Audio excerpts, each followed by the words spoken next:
Sonic X Episode 24. We start out right away with Sonic facing a big robot. Well, that's good. And it's in a farm, not in a boring human city. He sees some light, and then Amy gets kidnapped. Because that's all Sonic's friends are good for in this show. She also loses her hammer, making me wonder why she doesn't just give up on it. Well, that's an interesting intro for Sonic X. Of course, rather than Amy being kidnapped for the rest of the episode like I assumed, and giving them a major goal to struggle for, instead Tails instantly gives Sonic a ring, and Sonic frees Amy by flying through the robot in one attack, and it kicks Eggman away. I know this is all supposed to make Sonic look cool, but you don't need to try this hard to make him cool. You could have had Amy get kidnapped the whole episode and had a genuine worthwhile plot where he tried to save her. Instead, we're back to mundanity, as she falls into the hay. And Sonic reveals that he's gone deaf because some metal thing fell in his ear. Yeesh! That's awful. I feel horrible for him. This happened in Kid vs. Cat too, but there was a microphone that was in Cat's ear to predictable results. And instead of Sonic instantly telling Amy that he can't hear her or something, somehow he gets Amy angry with him for not listening. He could have just told her what was going on right away. This is the definition of forced conflict from poor communication skills. Tanaka does something, and Sonic's eyes get bloodshot, and he screams and runs away. It feels so forced that he didn't just tell everyone what was going on immediately. A normal person would have just done that. Instead, Sonic runs off, and he says he can't stop his feet. So did Eggman's device get in him? Is that it? Why did Tanaka do that? Like, why? How did Tanaka do that to him? Though this is interesting. Then Sam pointlessly speeds after Sonic to catch him because Sonic's running like normal. I don't think that's illegal. Why is he victimizing Sonic? Oh, because he wants to race him? Chris talking to Sam was a waste of time since of course he can't be reasoned with. And Chris reminds us once again that Sonic is considered weird by his friends in the show. Do they want Sonic to be seen as cool or not? He's either overpowered or socially awkward. So is this whole episode gonna be just Sonic runs? He runs past some newspapers stating the show and runs down train tracks avoiding a subway as his friends go after him in the plane the whole time. Sonic heads towards the desert as I wonder if anything interesting is gonna happen other than Sonic runs and we see his friends in the plane.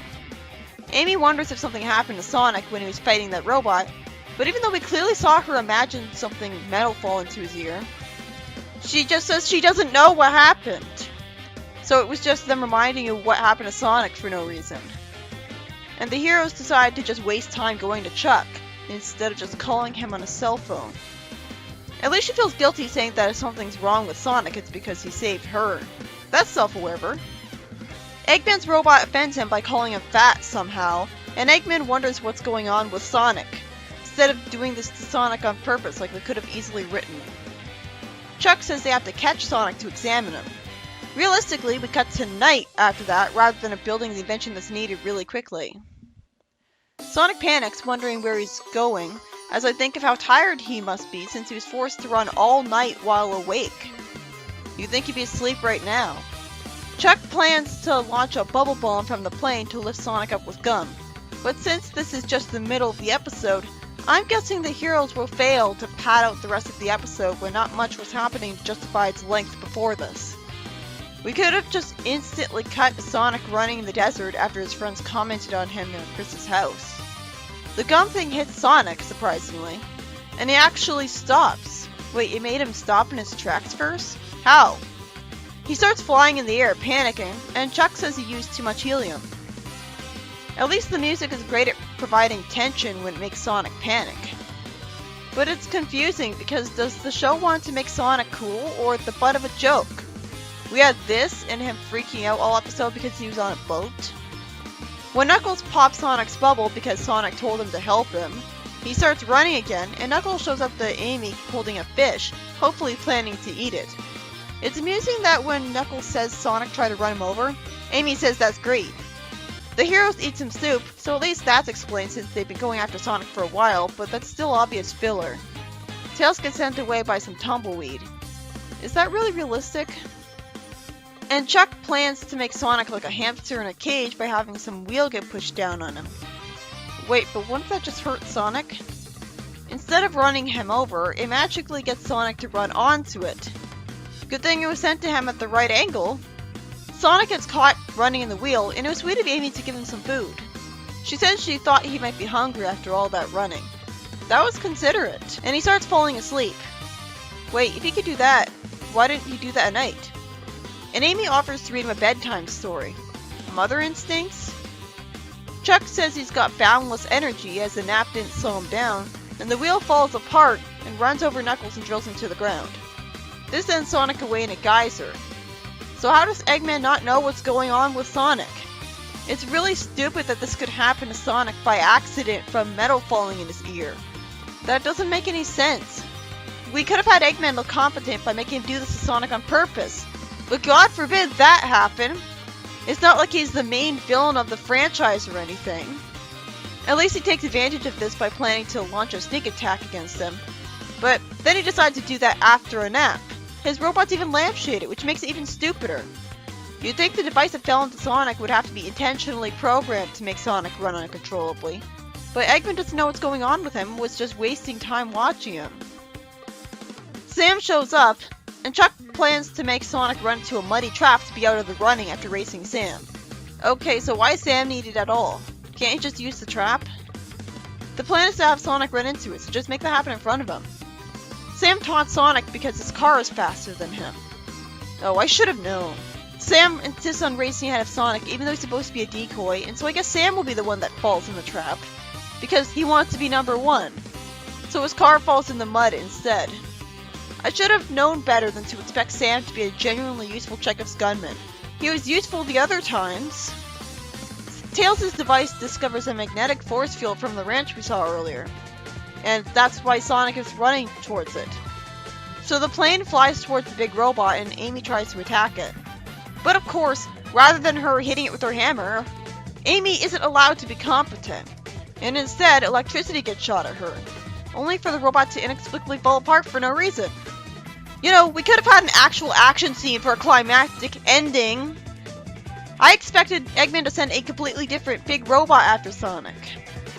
I wish this was why people hated Sonic X and not just because Chris exists. Sonic hits it away, and for no reason at all, the metal falls out of him because the writer wrote himself into a corner when he had Sam fail to lead Sonic into the trap. This is a problem with comedy. Sonic says something's in his ear, and Amy blows some hay out of it in a shockingly sweet moment since she looks like she's just barely not kissing him.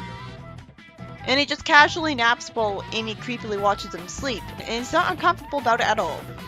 That's sweet. Well, that was a boring episode. I stopped myself from calling it pointless or filler because nearly every episode of a Sonic show is that, and it can still be enjoyable if it's good enough. But this was just boring and confusing. Why did Sonic start running uncontrollably when metal fell in his ear if the metal wasn't intentionally programmed to do that, and was just a random piece of shrapnel from a robot? That's your reaction to almost causing a fatal car accident? Anyways. Why would he start running, of all things, instead of something else happening? Eggman didn't know what was going on with Sonic when, if he did this on purpose, he would have been threatening instead of just deciding to take a nap for no reason. That's not funny! None of this episode was funny. So, I hope these filler episodes aren't supposed to be comedic, because they're not. I refuse to believe the bad guy dedicated to taking over the world and beating Sonic would take a nap instead of fighting Sonic. That's not how you portray him correctly.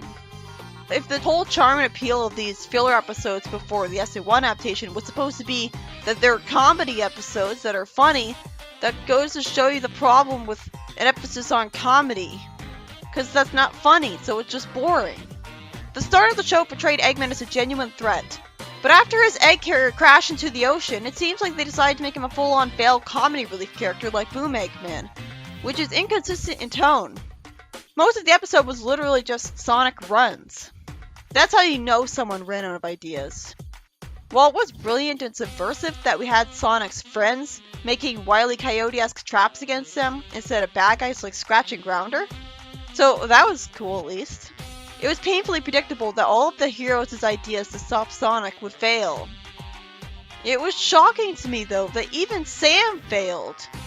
He was useful when he saved Chris when the egg carrier was invading, and he was useful when he handed Sonic a water ski. The writer wrote himself into a corner when he had Sonic fail to fall into the mud trap, because if he fell in, it would have made actual sense that his friends got the metal out of his ear, because he'd be still. Instead, they had to make a joke, so it gets out just because he hit a robot. Replicating the situation that got him into this should have just made things worse by getting even more metal in his ear. And if that can even happen when he destroys robots, why doesn't that happen a lot more often? I always loved the sweet moment with Amy and Sonic at the end. But it was complete bullshit that Sonic didn't instantly tell his friends that he had gone deaf. You'd think that would have been obvious to literally anyone ever to do that, because how else does he expect to get his hearing back if he doesn't tell them? Or if he didn't go deaf, he still had a good reason for not listening to Amy, and he should have told her right away. If he did that, the plot would have been over in seconds because the heroes would just get the metal thing out of him before it could start causing him trouble. There's way too many plots in the show that should have been over in just seconds, and I don't think any of the episodes of the previous Sonic shows had that problem. At least I don't remember that, and that says something by itself. I don't think Sadie M had that problem, or EOSDH.